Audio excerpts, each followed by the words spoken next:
जो आज का व्यवहार है, मुझे लगता है कि उनको इसके लिए माफी मांगनी चाहिए और सदन की मर्यादा, सदन की गरिमा, जिसके बारे में वो बार बार दोहराई देते रहे हैं यहां बैठ करके, उसको उनको आचरण में लाना चाहिए, होनी ही चाहिए। दोबारा एक बार मौका हो, एक बार कोई गलती करता है तो मानी जाती है, बार बार अगर संयोजित तरीके से सदन में खलल डालना ताकि देश का एजेंडा देश के आगे हम लोग पेश ना कर पाए, इसके खिलाफ भी कार्रवाई होनी चाहिए। हम जनता से अपील करते हैं, हम आपसे निवेदन करना चाहते हैं कि आपातकाल जो लगाने वाले लोग हैं, जो लोकतंत्र के विरोधी लोग हैं, उन लोगों पर आप सख्त से सख्त कार्रवाई करें। सभापति का मजाक उड़ाना, आपने तो उनको बहुत बार आपने तो बहुत बार उनको टोका, लेकिन बहुत बार इन्होंने दे दिया आपको ही धोखा।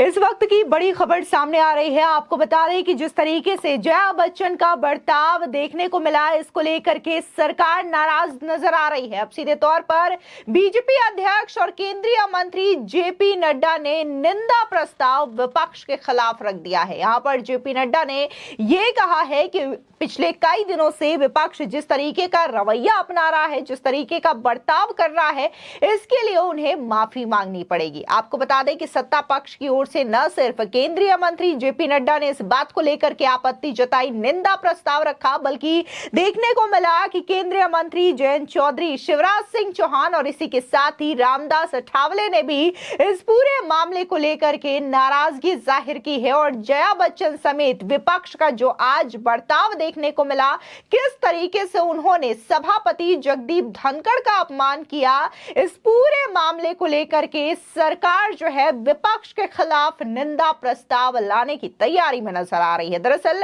संसद के मॉनसून सत्र में एक बार फिर सत्ता पक्ष और विपक्ष के बीच घमासान देखने को मिला। मामला राज्यसभा का है, जब शुक्रवार को जया बच्चन और सभापति जगदीप धनखड़ के बीच तीखा संवाद हुआ।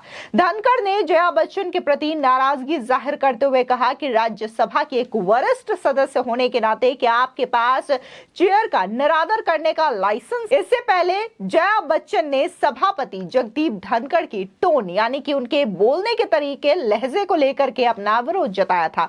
बस इसी के बाद विपक्ष ने सदन में बोलने नहीं दिए जाने का आरोप लगाते हुए सदन से वॉकआउट कर दिया। संसद के उच्च सदन में विपक्ष के खिलाफ निंदा प्रस्ताव पेश किया गया। सदन के नेता जेपी नड्डा ने यह प्रस्ताव पेश किया है। सुनिए किस तरीके की तीखी नोकझोंक आज राज्यसभा में देखने को मिली और कैसे एक एक करके मंत्रियों ने विपक्ष के इस रवैये को लेकर के आपत्ति जताई हो, फिर चाहे वो जेपी नड्डा हो, केंद्रीय मंत्री जयंत चौधरी हो, शिवराज सिंह चौहान हो या फिर रामदास अठावले, जो कि शायराना अंदाज में विपक्ष के रवैये को लेकर के हमला बोलते हुए नजर आ रहे हैं। आपने कहा वो उसके साथ नहीं सिर्फ सत्ताधारी दल बल्कि पूरा देश आपकी बात के साथ खड़ा है और जिस तरीके का व्यवहार उस तरफ से हुआ है वो बहुत ही अशोभनीय है और वो बहुत ही गैर जिम्मेदाराना है। मुझे बड़े स्पष्ट दिख रहा है कि वह राजनीति में धरातल पर स्तर से इतने नीचे आ गए हैं कि वह पार्टी का विरोध करते करते, व्यक्ति का विरोध करते करते अब देश का विरोध करने लगे और देश में वह विघटनकारी शक्तियां जो देश को खंडित करना चाहती हैं, विभाजित करना चाहती हैं, तकलीफ में डालना चाहती हैं, उनके साथ प्रत्यक्ष और परोक्ष में हमें जब विपक्ष की आवाज दिखती है तो मुझे यह संशय होता है कि वह राष्ट्रीय पार्टियां, वह प्रादेशिक पार्टियां, क्या उनका एजेंडा देश को कमजोर करने का बन गया है। और आज जिस तरीके का जो आपने कहा टॉप ब्रास, वह इस बात को इंगित करता है कि सारी लीडरशिप इस बात से सहमत है कि वह किसी भी कारण से हाउस न चले इसके लिए वो प्रेरित होती है। जो आज का व्यवहार है, मुझे लगता है कि उनको इसके लिए माफी मांगनी चाहिए और सदन की मर्यादा, सदन की गरिमा, जिसके बारे में वो बार बार दोहराई देते रहे हैं यहां बैठ करके, उसको उनको आचरण में लाना चाहिए। वक्त आ गया है आचरण में लाने का। और मैं इतना ही कहूंगा कि इस घटना की जहां मैं निंदा करता हूं, वहीं उनको माफी मांगने की बात भी कहता हूं। अपनी बात यहाँ रखी है, ये बात आपकी नहीं सर, सदन की है। और नेता सदन माननीय शिवराज जी और हमारे देश के पूर्व प्रधानमंत्री, इस सदन के सीनियर मोस्ट सदस्य श्री देवगौड़ा जी के बात से मैं अपने आप को शामिल करता हूं। सर, सीनियर मेंबर ने जब आपको एक कॉलीग डिस्क्राइब किया, सर जिस पदभार को आप संभाल रहे हैं उसकी अपनी मर्यादा है। We may be all colleagues and even friends outside this house, but it goes against the traditions of the house to refer to someone sitting in the chair as a colleague. We must all abide by your decisions. और आप खुला संवाद करते हैं sir, chair पे बैठ के आप सदस्यों को मौका देते हैं, अवसर देते हैं। जो आज आपने यहाँ बात रखी है, खास तौर से इमरजेंसी, जो देश के लिए काला दौर था, ये सभी नौजवानों को, पूरे देश भर के लोग इस बात को देखें। इससे हमें सबक सीखना चाहिए। भारत सरकार ने जो पहल की है कि ये चीज इतिहास में दर्ज होनी चाहिए। हम रिवीजन नहीं कर सकते, ये देश के इतिहास का हिस्सा है, लेकिन उस इतिहास को जब तक हम जानेंगे नहीं तो बार बार ऐसी गलती दोहराने के लिए हम मजबूर होंगे। जो भी आपका फैसला, निर्णय होगा, मैं तो ये अपील करता हूं कि सख्ती होनी ही चाहिए। दोबारा एक बार मौका हो, एक बार कोई गलती करता है तो मानी जाती है। बार बार अगर संयोजित तरीके से सदन में खलल डालना ताकि देश का एजेंडा देश के आगे हम लोग पेश ना कर पाए, इसके खिलाफ भी कार्रवाई होनी चाहिए। आज का दिन हमारे लिए बहुत बड़ा काला दिन है। लोकतंत्र को मतलब इसी तरह उनका मजाक उड़ाना, संसद का मजाक उड़ाना, सभापति का मजाक उड़ाना, आपने तो उनको बहुत बार आपने तो बहुत बार उनको टोका, लेकिन बहुत बार इन्होंने दे दिया आपको ही धोखा। बहुत बार आप इनको बहुत बड़ा चांद देते रहे। आपकी चेयर जो है, चेयर है, अपोजिशन हो, सत्ताधारी हो, तो सबके लिए है। सत्ताधारी पार्टी के माध्यम से आप चुनकर आए, बात सही है, लेकिन अपोजिशन को भी अपनी बात रखने का अधिकार है, लेकिन उनको भी नियम होते हैं।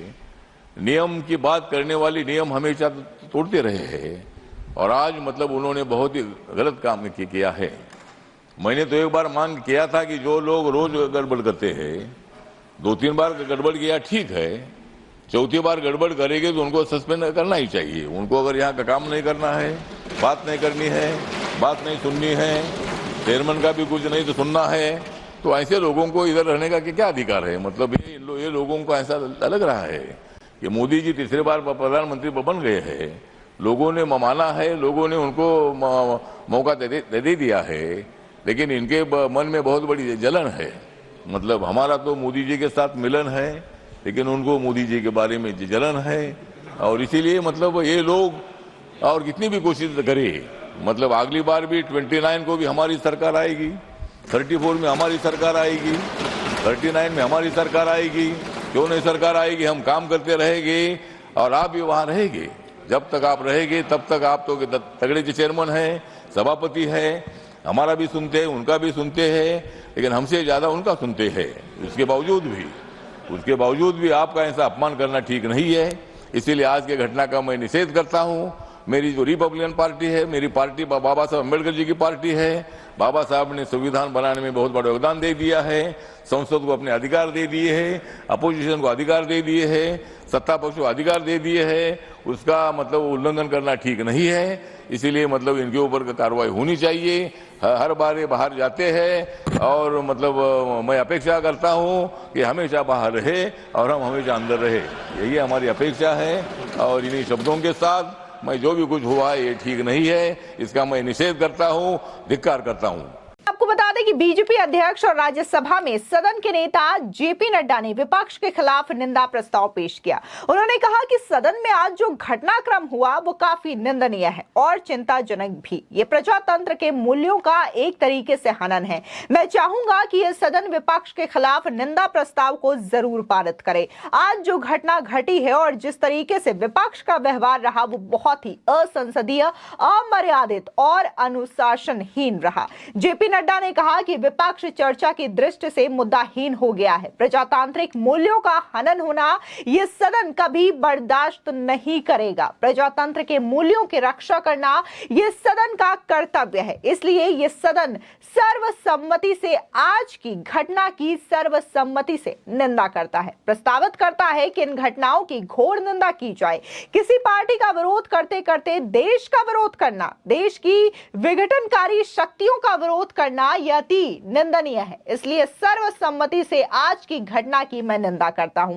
आपको बता दें, दरअसल राज्यसभा में शुक्रवार को हंगामा उस समय बढ़ गया जब जया बच्चन ने सभापति से कहा कि सर, मैं जया अमिताभ बच्चन ये बोलना चाहूंगी कि मैं एक कलाकार हूं, बॉडी लैंग्वेज समझती हूं, एक्सप्रेशंस को समझती हूं। सर मुझे माफ करिएगा लेकिन आपका टोन जो है, उन्होंने कहा कि हम सभी सहकर्मी हैं, कलीग्स हैं, आप आसन पर आसीन हो सकते हैं। जया बच्चन की इस बात से नाराज सभापति ने कहा कि जया जी, आपने बहुत प्रतिष्ठा अर्जित की है। आप जानती हैं कि एक अभिनेता निर्देशक के अधीन होता है। मैंने यहाँ जो देखा वो आपने नहीं देखा। आप कोई भी हो सकती है, आप कोई सेलिब्रिटी भी हो सकती हैं, लेकिन आपको डेकोरम समझना होगा। सभापति ने कड़े शब्दों में कहा कि ये सब बर्दाश्त नहीं करूंगा। इसके बाद पक्ष और विपक्ष दोनों ओर से जमकर हंगामा होने लगा और विपक्ष ने ये आरोप लगा दिया कि सदन में उन्हें बोलने का मौका नहीं दिया जा रहा। इसके बाद उन्होंने वॉकआउट कर दिया और जब बाहर निकल करके इन तमाम विपक्षी सांसदों ने विरोध किया, इस बीच जया बच्चन का बयान सामने आता है। वो ये कहती हैं कि यहां पर जिस टोन में सभापति बात कर रहे हैं, ये टोन अस्वीकार्य है। हम स्कूल के बच्चे नहीं हैं, हम वरिष्ठ सांसद हैं और जिस लहजे में वो बात कर रहे हैं वो अच्छा नहीं है और इसके लिए उन्हें माफी मांगनी पड़ेगी। तो ये तमाम चीजें आज उच्च सदन यानी कि राज्यसभा में देखने को मिली और इसी के खिलाफ सरकार जो है वो निंदा प्रस्ताव ला रही है ताकि विपक्ष के इन नेताओं को लेकर के वहां पर निंदा किया जा सके। जिस तरीके की बयानबाजी, आज का ही यह घटनाक्रम नहीं है बल्कि पिछले कई दिनों से लगातार यह घटनाक्रम देखने को मिल रहा है जब विपक्षी सांसद नारेबाजी करते हैं, हो हंगामा करते हैं और इसके बाद सदन की कार्रवाई को ठप करना पड़ जाता है। फिलहाल इस पूरे मामले पर आपकी क्या राय है, हमारे कमेंट सेक्शन में जरूर बताएं। धन्यवाद। सभापति महोदय, हम लोगों के लिए तो ये एक तरह से पहला सेशन देखने के लिए मिला और बिहार के हाउस में हम लोग रहे 10-12 साल। मैं खुद देखता था आप ज्यादा अपोजिशन को एकोमोडेट करते रहते थे जब भी मौका, यहां ज्यादा लोगों को आवाज बंद करवाते थे, इधर से आवाज आता था। जितना हो सकता था आपने अकोमोडेट करने का कोशिश किया लोगों को। आज मैं देखा, मेरे लिए बड़ा सरप्राइज था, जो हाईएस्ट लीडर कांग्रेस की है, आप तो सबको बोलते हैं कि खड़ा होकर बोलिए, बैठे बैठे मत बोलिए। वो बैठे बैठे इंस्ट्रक्शन दे रही थी वहां से, वहीं से इंस्टिगेट हुआ है सारा चीज। उन्होंने वो बैठ करके इंस्टिगेट किया सारे माहौल को। उसके बाद सारे कांग्रेस के लोग इकट्ठा हुए वहां पर और वो आपके तरफ बार बार इशारा करके कुछ बोल रही थी बैठे बैठे।